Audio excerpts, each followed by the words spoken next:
তাহলে মাধ্যমিকের ক্লাস 10-এর জীবন বিজ্ঞান, অভিব্যক্তি, অভিযোজন, 4র্থ অধ্যায়। তোমরা সবাই মন দিয়ে শোনো, লেখো, সবাই লাইক অ্যান্ড সাবস্ক্রাইবটা অবশ্যই দিয়ে দাও। জীবাশ্ম বিষয়ক বিদ্যাকে কি বলে?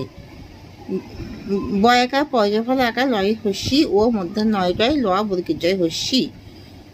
বাপ্পা লিওন লজি।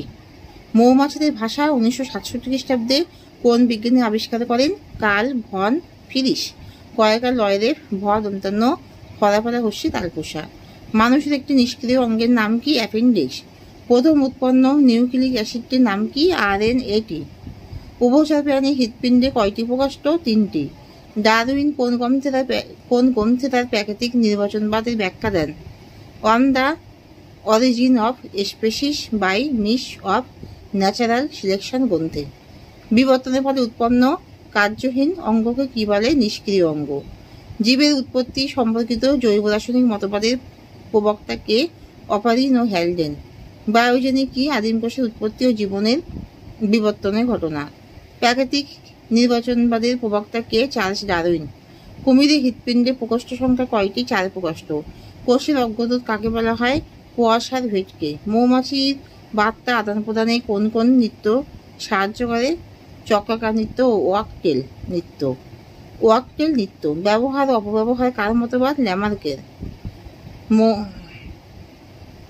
উটের জলক্ষয় কমানোর দুটি অভিযোজনগত বৈশিষ্ট্য উল্লেখ করো। উটের জলক্ষয় কমানোর অভিযোজনগত বৈশিষ্ট্য: এদের চামড়া রোমযুক্ত এবং পুরু আবরণী দ্বারা আবৃত থাকে, ফলে বাষ্পীভবন কম হয়। এরা রেচন পদার্থকে শুষ্ক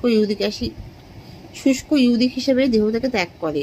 দেহে জলের পরিমাণ কমে গেলে এরা ঘন মূত্র ত্যাগ করে এবং দেহে জলের সংরক্ষণ করে।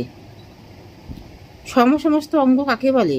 যেসব অঙ্গ উৎপত্তি ও গঠনগত দিক থেকে এক কিন্তু কার্যগত দিক থেকে আলাদা তাদেরকে সমস্ত অঙ্গ বলে, যেমন পাখির ডানা, মানুষের হাত। জৈব অভিব্যক্তি কাকে বলে?